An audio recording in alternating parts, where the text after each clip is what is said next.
Esprit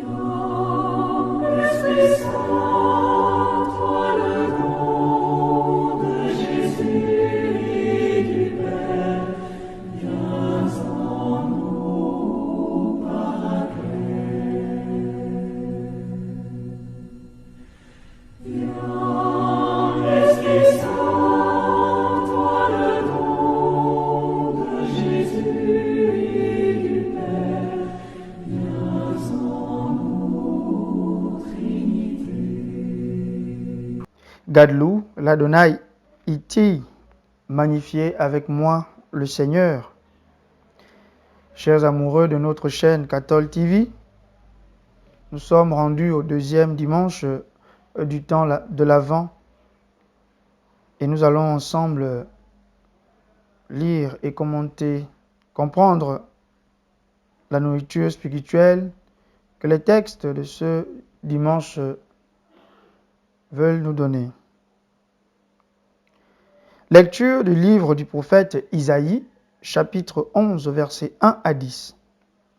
En ce jour-là, un rameau sortira de la souche de Jessé, père de David. Un rejeton jaillira de ses racines.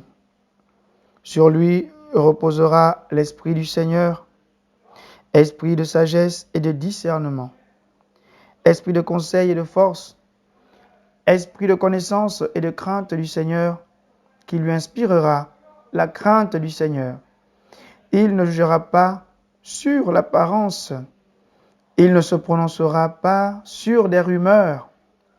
Il jugera les petits avec justice, avec droiture, il se prononcera en faveur des humbles du pays. Du bâton de sa parole, il frappera le pays.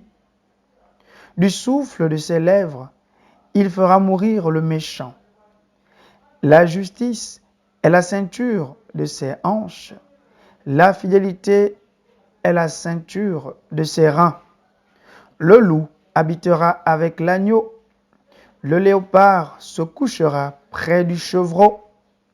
Le veau et le lionceau seront nourris ensemble. Un petit garçon les conduira. La vache et l'ours auront même pâture. Leurs petits auront même gîte. Le lion, comme le bœuf, mangera du fourrage. Le nourrisson s'amusera sur le nid du cobra. Sur le trou de la vipère, l'enfant étendra la main. Il n'y aura plus de mal ni de corruption sur toute ma montagne sainte, car la connaissance du Seigneur remplira le pays, comme les eaux recouvrent le fond de la mer. Ce jour-là, la racine de Jessé sera dressée comme un étendard pour les peuples.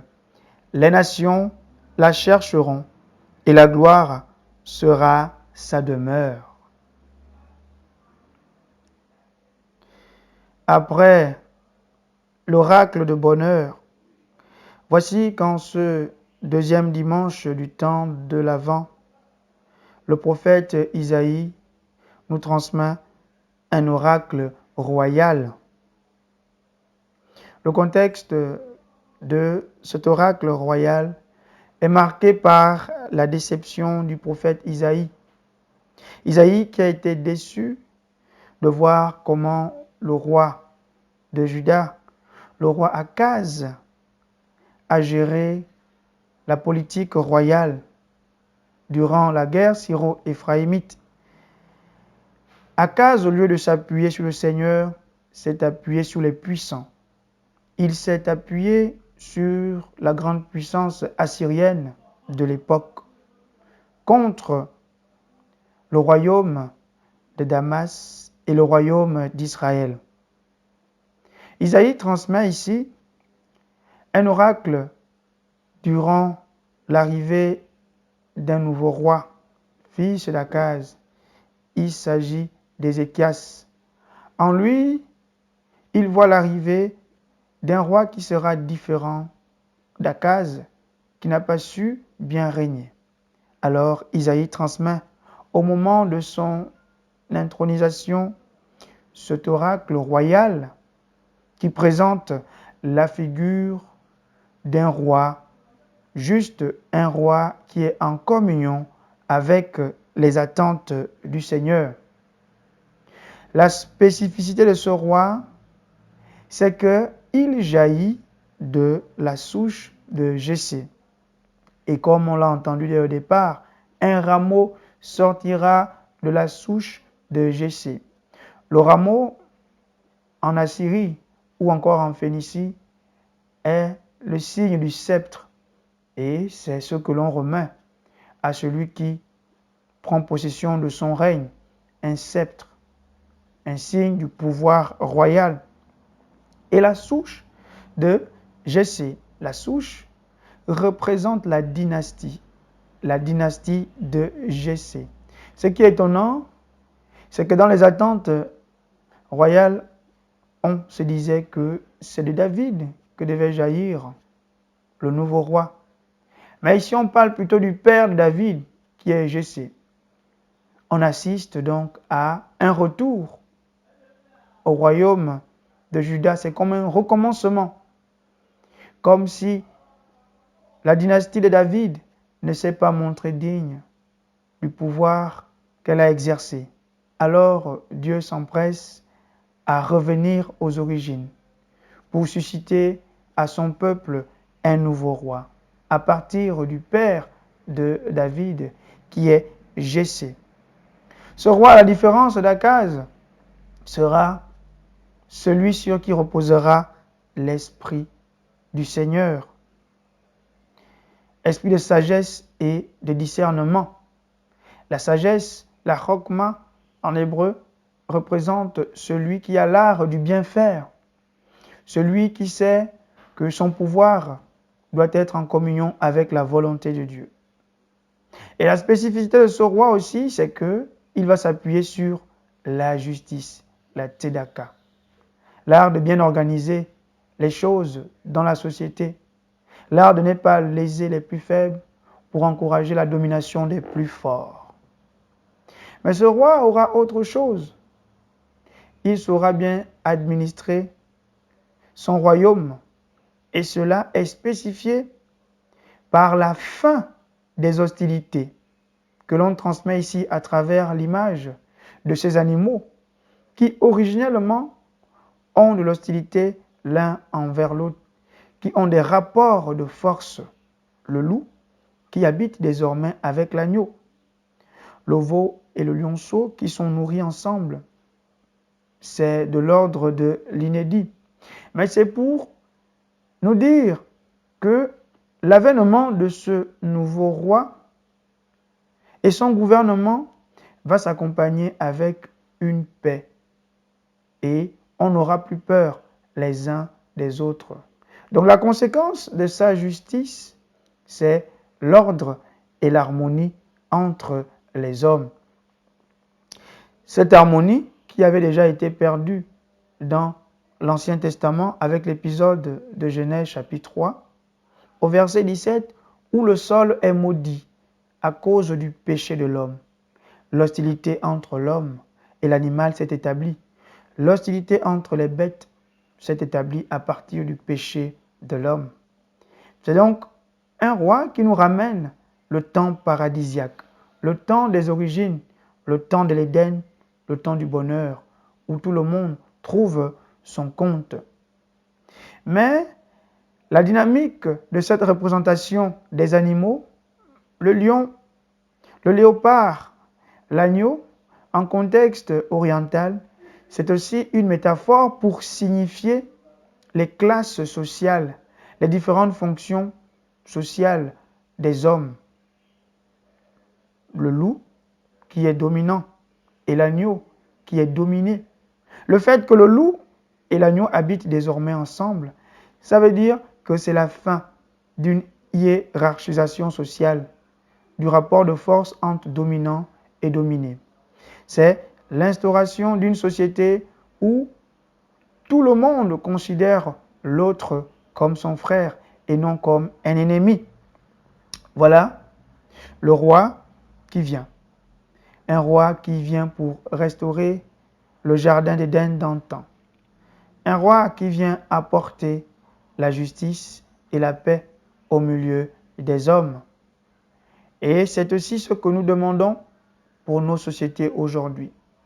L'univers se tourne vers Dieu pour lui demander qu'il suscite de bons dirigeants, ceux qui sauront garantir le bien-être et non pas des dirigeants qui créent l'hostilité entre les hommes. Le monde de notre temps a soif de ces dirigeants qui garantissent le bien-être de tous les hommes et qui veillent à ce que chacun ne manque de rien. Psaume 71. En ces jours-là fleurira la justice, grande paix jusqu'à la fin des temps. Dieu, donne au roi tes pouvoirs, à ce fils de roi ta justice, qu'il gouverne ton peuple avec justice, qu'il fasse droit aux malheureux. En ces jours-là fleurira la justice, grande paix jusqu'à la fin des lunes, qu'il domine de la mer à la mer et du fleuve jusqu'au bout de la terre. Il délivrera le pauvre qui appelle et le malheureux sans recours. Il aura souci du faible et du pauvre dont il sauve la vie. Que son nom dure toujours, sous le soleil que subsiste son nom. En lui que soient bénies toutes les familles de la terre, que tous les pays le disent bienheureux. Ce psaume fait écho à la première lecture, ce passage du livre d'Isaïe, chapitre 11, les 10 premiers versets. Il s'agit d'un psaume royal, qui est en réaction à la manière dont la Syrie ou Babylone conçoivent le roi. Pour eux, le roi est déifié. Le roi est considéré comme Dieu. Mais en réaction à ce fonctionnement, le psalmiste nous rappelle que c'est de Dieu que le roi tient son pouvoir. Et il n'y a donc pas de raison de penser que le roi est Dieu. Le roi est plutôt le lieutenant de Dieu, celui qui agit au nom de Dieu. C'est pourquoi il le dit, Dieu donne au roi tes pouvoirs, à ce fils de roi ta justice. Le roi tient son pouvoir de Dieu et non pas de lui-même. Et le roi n'a pas la prétention à se faire l'égal de Dieu.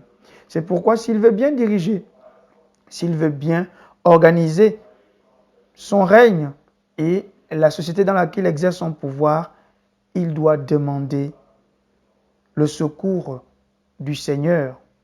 Parce que s'il ne s'appuie pas sur le Seigneur, à ce moment donné, ses décisions vont aller à l'encontre du bien-être des populations. Il ne garantira pas le secours du malheureux, mais il piétinera le malheureux pour donner la grandeur aux hommes de force et de pouvoir. C'est un psaume qui est en fait en train de représenter ce qui se passe lorsque le roi est intronisé. Le roi est intronisé par le prêtre responsable du sacre du roi. Ou encore, il était aussi intronisé par un prophète. Et au moment de son intronisation, ce sont ces paroles qui sont répétées. Ces paroles qui rappellent que le roi est le lieutenant de Dieu. Une fois de plus, voilà une occasion pour nous de rappeler à toutes nos populations que notre prière doit être de demander au Seigneur de susciter dans nos milieux des dirigeants garantissant la justice et la paix. Lecture de la lettre de Saint Paul apôtre aux Romains, chapitre 15, versets 4 à 9. Frères, tout ce qui a été écrit à l'avance dans les livres saints l'a été pour nous instruire, afin que grâce à la persévérance et au réconfort des Écritures, nous ayons l'espérance. Que le Dieu de la persévérance et du réconfort vous donne d'être d'accord les uns avec les autres, selon le Christ Jésus. Ainsi, d'un même cœur, d'une seule voix, vous rendrez gloire à Dieu, le Père de notre Seigneur Jésus-Christ. Accueillez-vous donc les uns les autres, comme le Christ vous a accueillis pour la gloire de Dieu. Car je vous le déclare, le Christ s'est fait le serviteur des Juifs, en raison de la fidélité de Dieu, pour réaliser les promesses faites à nos pères. Quant aux nations, c'est en raison de sa miséricorde qu'elles rendent gloire à Dieu, comme le dit l'Écriture. C'est pourquoi je proclamerai ta louange parmi les nations, je chanterai ton nom.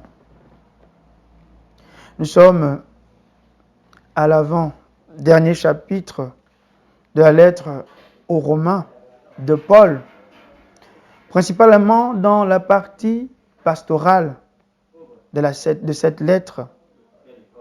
Paul s'adresse à la communauté de Rome qui est composée des Juifs et des gens qui viennent des cultures païennes. Ceux des cultures païennes font pression aux Juifs pour leur demander d'abandonner les pratiques alimentaires, les interdits alimentaires. Alors, à ces derniers, Paul écrit pour leur dire qu'il faut apprendre à s'accueillir les uns les autres. Il faut que les païens apprennent au moment des tables à faire bon accueil aux Juifs et non pas à faire pression sur eux. Il faut apprendre à s'accepter mutuellement, comme le Christ aussi a accepté ceux qui n'étaient pas juifs, ceux qui étaient de mauvaise vie. Il leur a fait bon accueil. Alors Paul rappelle donc que juifs comme païens, ils ont tous la même destinée. Appartenir tous deux au Christ, communier tous deux à l'amour du Seigneur. Mais cette communion à l'amour du Seigneur est focalisée à partir de chacun qui doit voir comment est-ce que Dieu l'a appelé. Pour les Juifs, Dieu s'est montré fidèle en Jésus-Christ. Jésus qui s'est fait le serviteur des Juifs. Pourquoi? Parce qu'ils sont les premiers appelés, ceux par qui Dieu s'est ouvert à l'humanité. Il est passé par les Juifs. Mais à côté de cela, Dieu, par la miséricorde, s'est révélé également aux autres nations, aux nations païennes. La miséricorde ici, qui est appelée Éléos, c'est-à-dire qu'il a pris en faveur la faveur du cœur. Il a pris en faveur les nations païennes. Donc, que ce soit les Juifs, que ce soit les païens, Dieu a usé d'une certaine manière pour les appeler à communier avec lui. C'est pourquoi chacun doit se mettre ensemble, s'accueillir mutuellement parce qu'ils servent tous le même Dieu. Mais chacun est appelé à sa manière, les uns par la miséricorde et les autres par la fidélité.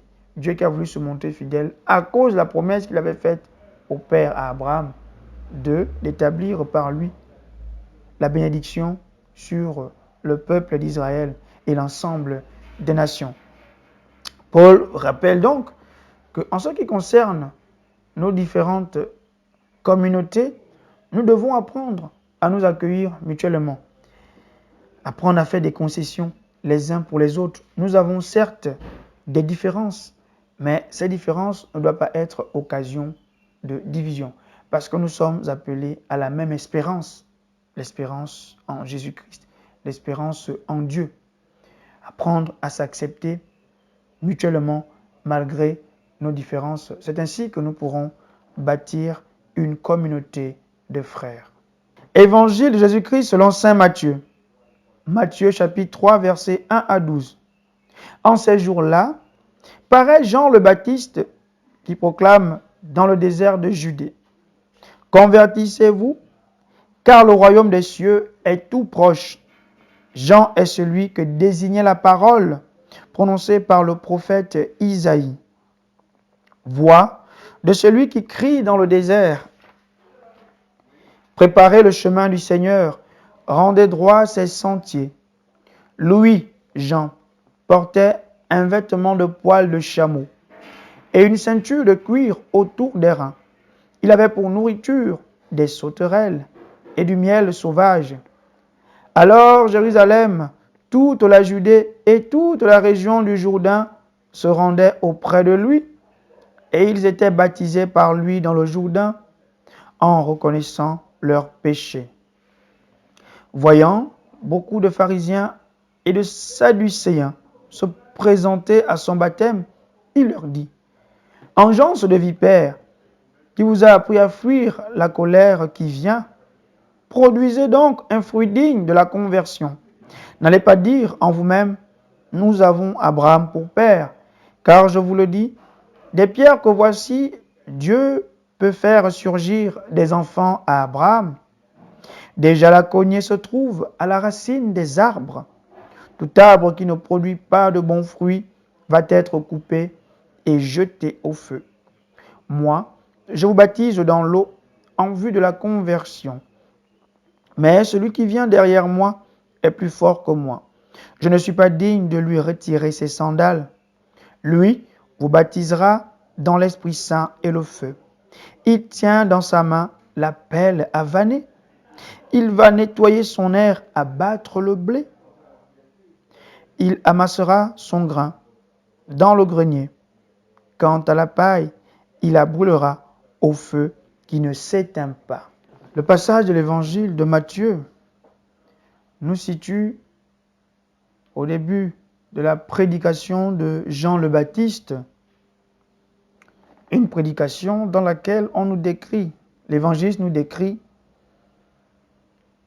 la carte d'identité de Jean. Qui est Jean? Le message qu'il porte et ce qui va arriver. Jean est décrit comme étant quelqu'un qui vit dans le désert de Judée, le désert Érémos en grec et Midbar en hébreu. Le désert est le lieu du retirement. C'est quelqu'un qui s'est retiré de la ville. Première chose. Le désert, comme étant Midbar, c'est aussi le lieu de la parole. Le lieu de la parole où on se retire pour écouter la voix de Dieu, pour écouter le message de Dieu. C'est donc quelqu'un qui s'est retiré des plaisirs de ce monde pour écouter la voix de Dieu.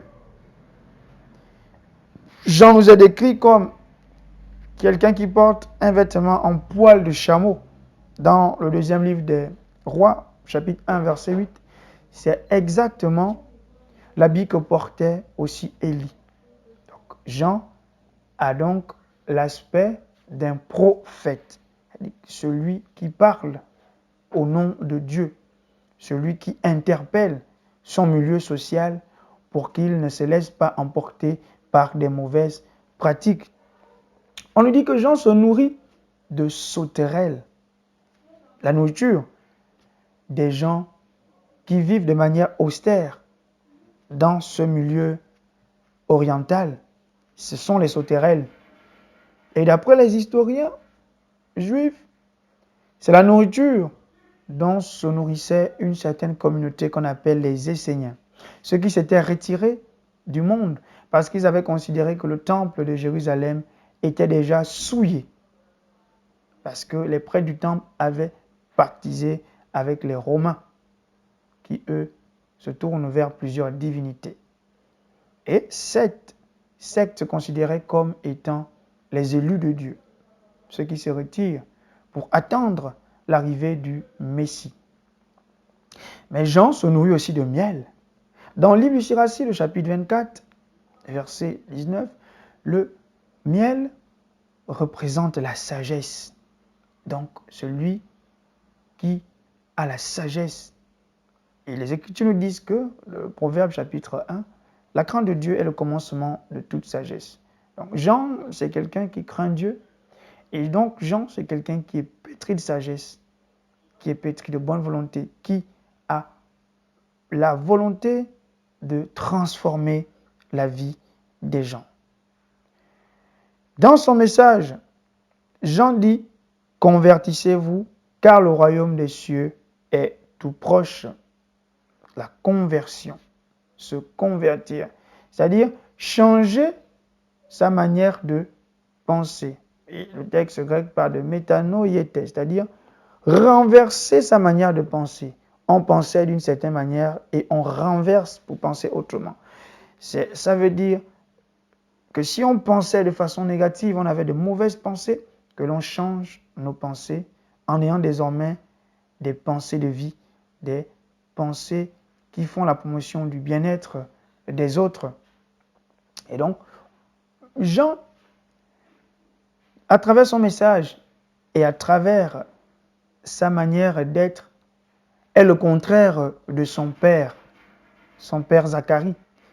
Zacharie qui est un prêtre au temple de Jérusalem, prêtre de la classe d'Abia, la 8e classe, et qui offrait des sacrifices au temple de Jérusalem quand c'était son tour après le tirage au sort.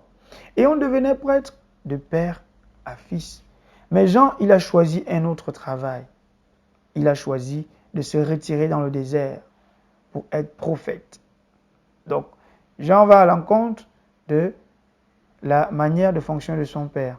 Il a préféré la précarité à la sécurité. Il a préféré vivre de manière simple au lieu d'avoir une situation qui lui garantirait un bien-être social. Il a renoncé. Donc la vie de Jean est déjà expression d'une conversion. Et le pape Paul VI disait que le monde de notre temps a plus besoin de témoins que de maîtres. Et s'ils sont des témoins, s'ils sont des maîtres plutôt, c'est parce qu'ils sont d'abord des témoins. Donc, Jean ne se contente pas d'annoncer un message, il vit son message. L'expression de sa vie est déjà expression du message. Il y a une communion entre le dire et le faire dans la vie de Jean. Pour spécifier, pour matérialiser son message, Jean demande aux gens de se faire baptiser dans le Jourdain. Et dans l'Ancien Testament, Josué chapitre 3, le Jourdain, c'est le fleuve par lequel va passer le peuple d'Israël pour entrer dans la terre promise. Donc, dans le message de Jean se dégage déjà une nouvelle exode, c'est-à-dire un nouveau départ, une nouvelle sortie. Donc, baptiser quelqu'un dans le Jourdain, c'est commencer une nouvelle vie, c'est commencer un nouveau départ. Le départ qui est le fait de choisir le bien et abandonner les mauvaises œuvres. Alors, parmi ceux qui viennent à Jean, on nous décrit les pharisiens et les sadducéens. Les pharisiens, qui sont ceux qui ont une rigidité dans l'interprétation de la loi, qui réduisent Dieu à ce qui est dit dans le Pentateuque, dans la Torah, alors que Dieu n'est pas enfermé dans nos conceptions purement textuelles. Il est certes décrit dans nos conceptions textuelles, mais il ne se résume pas à ce que la loi dit. Les pharisiens sont aussi célèbres par le paraître. Ils vivent plus le paraître que l'être. De l'autre côté, on a les sadducéens qui, eux, sont caractérisés par le fait qu'ils sont la caste sacerdotale du temple. Mais comme spécificité aussi, ces derniers parfois soudoyaient les autorités politiques pour rester à leur poste. Alors Jean les traite d'engeance des vipères. Et l'on sait ce que représente cet animal. Dans l'Ancien Testament, le serpent est la première allégorie du mal, car c'est lui qui va causer la chute d'Adam et de Ève. Donc c'est un groupe religieux. Ce sont ces deux groupes religieux représente déjà ceux qui, au lieu de conduire les gens au ciel, font partie plutôt de ceux qui vont les entraîner dans les ténèbres. Alors, Jean leur demande de produire les fruits de leur conversion. Il faut qu'ils changent de vie. Et Jean annonce donc l'arrivée de celui qui est plus grand que lui. Celui dont il n'est même pas capable de délier la courroie de ses sandales. C'était un travail d'esclave. Et dire qu'il n'est même pas capable de délier la courroie de ses sandales, ça veut dire que Jean n'est même pas capable d'être l'esclave du Messie. Mais c'est une manière pour Jean de montrer qu'il est humble. C'est typique de son humilité.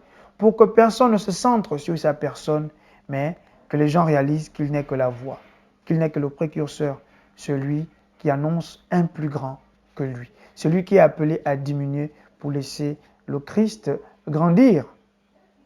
Et au final, Jean, dans sa conception de l'arrivée du Messie, pense que le Messie qui arrive est celui qui vient établir la fin de tout, le jugement dernier. Les uns seront sauvés et les autres seront damnés éternellement.